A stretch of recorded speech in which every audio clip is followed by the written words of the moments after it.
जय श्री कृष्ण मित्र। आज जिस विषय के बारे में आपके सामने चर्चा करने के लिए मैं तैयार हूँ वह विषय है पाइल्स, बवासीर।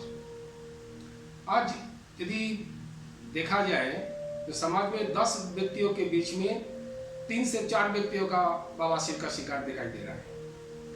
या ये कह सकते हैं आप कि आज बवासीर भी एक ऐसा बीमारी है जो कि वो महामारी के रूप में घर घर में दिखाई देता है, लेकिन ये प्राण नाशक नहीं है, तकलीफदेह है। इसलिए इसको एक महामारी के रूप में दिखाई माने समाज में लोगों के बीच में प्रचलित नहीं है। लेकिन आपको ये पता होगा कि बवासीर एक ऐसा बीमारी है जो व्यक्ति जीवन भर साथ में लेकर जीते हैं, लेकिन तकलीफदेह है। और ये बवासीर जब बहुत ही भयंकर रूप ले लेता है तब वो प्राण घातक हो सकता है। अब ये बवासीर क्या है? बवासीर के बारे में मैं ये बता सकता हूँ कि एक वेरिकोस वेन्स का ही एक रूप है। अर्थात आपको जानकारी होंगे कि हमारे शरीर के जो अशुद्ध खून वो वेन्स के द्वारा हमारे हृदय फेफड़े में पहुंचता है, फेफड़े से हृदय में पहुंचता है शुद्ध, और वो शुद्ध फेफड़े से शुद्ध होकर खून हृदय से फिर पूरा शरीर में फैलता है। अब ये जो वेन्स जो है जिसमें अशुद्ध खून हमारे हृदय में पहुंचता है, वो वेन्स के आप सुनने में आपको ताज्जुब हो जाएंगे कि प्रकृति का एक इतना खूबसूरत चमत्कार है। मैंने पहले बताया कि आपके जो खून है शरीर के अंदर में आर्टरी के द्वारा पूरा शरीर में शुद्ध खून फैलता है और वेन्स के द्वारा अशुद्ध खून हृदय में पहुंचता है। अब यहाँ पर वेन्स और आर्टरी में अंतर क्या है? एक तो अंतर हो गया कि एक में शुद्ध खून, एक में अशुद्ध खून, लेकिन इसमें एक बहुत बड़ी एक अंतर है आर्टरी और वेन्स के अंदर में। आर्टरी में जो खून का संचार होता है वो किसी प्रकार का बाधा रहित रूप में शरीर में फैलता है, लेकिन वेन्स जो है उसके हर मिलीमीटर में एक भाग होता है। अर्थात ये वन वे है, अर्थात अब ये खून हृदय की ओर जा सकता है, हृदय से वापस नहीं आ सकता। अर्थात जो खून यदि 2 इंच ऊपर की ओर जाए तो ऊपर से नीचे नहीं आएगा, क्योंकि हर मिलीमीटर पर एक छोटा सा भाग होता है जो कि वो खून को ऊपर की ओर फेंकता है, लेकिन ऊपर से नीचे नहीं आ सकता। क्यों? क्योंकि वो खून यदि ऊपर से फिर नीचे आना शुरू हो जाए तो फिर ये खून शुद्ध होने के लिए हृदय में पहुंचेगा कैसे? यही है प्रकृति का एक खूबसूरत एक आशीर्वाद कि वेन्स और आर्टरी में यही अंतर है। अब यहाँ पर जो वेन्स है, ये वेन्स यदि किसी कारण में डैमेज हो जाए तो वो खून ऊपर की ओर जाने के बदले में वो जहां तक पहुंचाए वहीं रुक जाएगी, क्योंकि वो वेन्स डैमेज हो गया है। वो ऊपर की ओर हो सकते ऊपर की ओर जाए, नीचे की ओर तो आने का सवाल ही नहीं है। ऊपर की ओर जाने के बाद वहां डैमेज होने के कारण वो खून को अब ऊपर की ओर नहीं जा पा रहा है। अब वहां पर खून इकट्ठा हो जाएगा। अब शरीर के जहां जहां पर खून इकट्ठा हो जाएंगे वहां पर वो वेन्स जो है वो सूजन आ जाएगी उसमें और खून इकट्ठा हो जाएंगे, और वो खून यदि वो वहां से किसी कारण में यदि आगे ना निकल जाए तो वहां से वो नस फट सकता है। ऐसा ही एक प्रक्रिया है गुदाद्वार के जो वेन्स है, उस वेन्स में जब खून पहुंचता है और वो खून किसी कारण में वहां पर वो भाव कमजोर हो जाए तो वहां पर वो खून जमा हो जाएगा और धीरे धीरे वो वहां पर वेन्स खून के दबाव में फूलते जाएंगे और एक समय वो रैप्चर होकर बाहर निकलेगा तो वो खूनी बवासीर हो जाएगा। किसी किसी का ऐसा होता है कि वो रैप्चर नहीं होता है, वहाँ पर जमा होता है, कुछ दिन खुजलाहट होगी, दर्द होगी, फिर बहुत मशक्कत के बाद हो सकता है वहाँ से खून थोड़ा सा आगे निकल जाए और 2-4 दिन के लिए वो सूजन कम हो जाएगी, वहाँ से खून हट जाएगा, फिर कुछ दिन बाद फिर शुरू हो जाएंगे।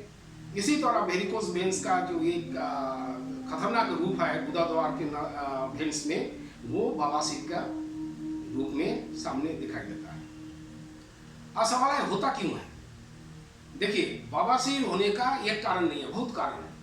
उसमें सबसे पहला कारण जो है वो है कॉन्स्टिपेशन, कब्ज। यदि व्यक्ति ठीक ढंग से नियमित रूप से यदि वो रोज मल त्याग ना करे तो मल की इकट्ठा हो जाने के बाद जब 1 दिन 2 दिन बाद वो दबाव दे के मल त्याग करने की कोशिश करेगा, उस दबाव से वो भेग पर खराब असर पड़ेगा और 1 दिन में नहीं होगी, 2 दिन में नहीं होगी, इसी तरह आगे चलकर धीरे धीरे वो भेंस जो है जहाँ पर वो गुदाद्वार के अशुद्ध खून को ऊपर की ओर फेंकने के लिए क्रियारत है, वो डैमेज हो जाएगी।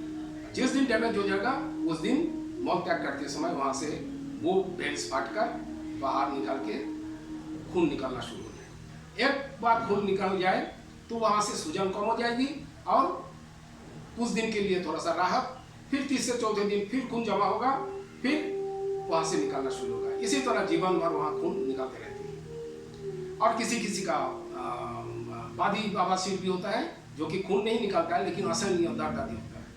अब बवासीर जब किसी का होंगे, शुरुआत क्या होता है कि गुदाद्वार में खुजलाहट आदि होते हैं। खुजलाहट होने के बाद कुछ दिन बाद वहाँ थोड़ा सा दर्द महसूस होगा, उसके कुछ दिन बाद वहाँ सूजन महसूस होगा।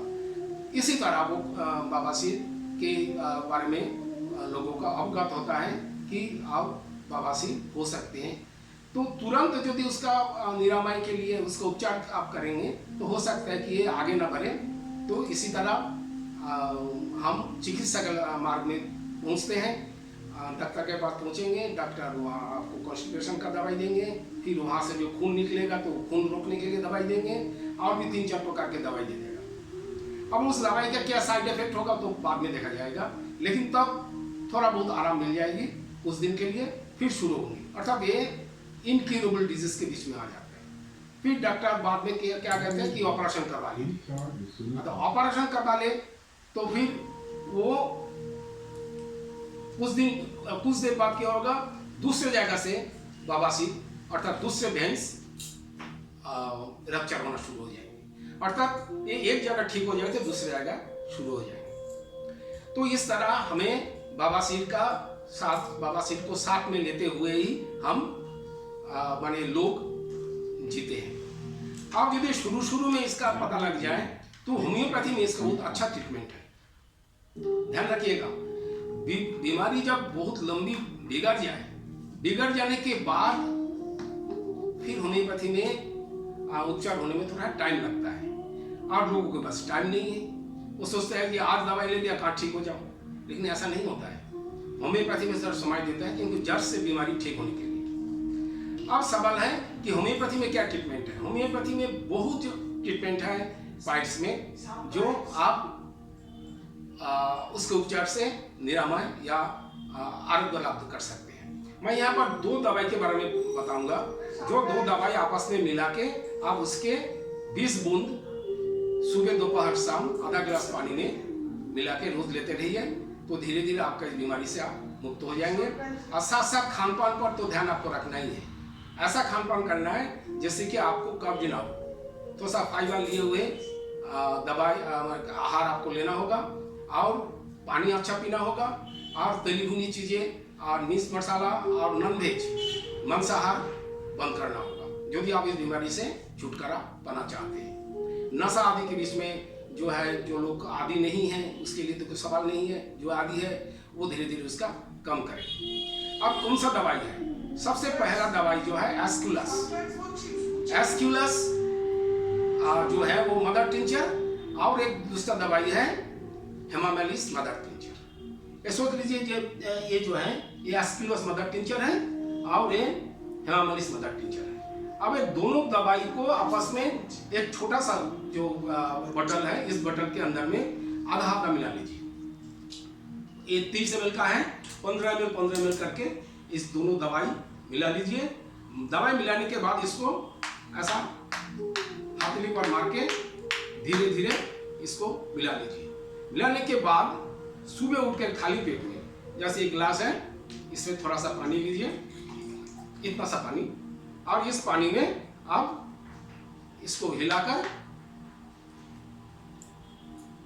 15 बूंद आप देख लीजिए, इसी तरह बूंद निकलेगा। 15 बूंद इसके अंदर में आने के बाद आप इसको बंद करके रख दीजिए और इसको पी जाइए। तो पीते समय क्या करेंगे, थोड़ा सा पीकर आप रोकेंगे और 2-3 मिनट के बाद फिर दोबारा पी लीजिए।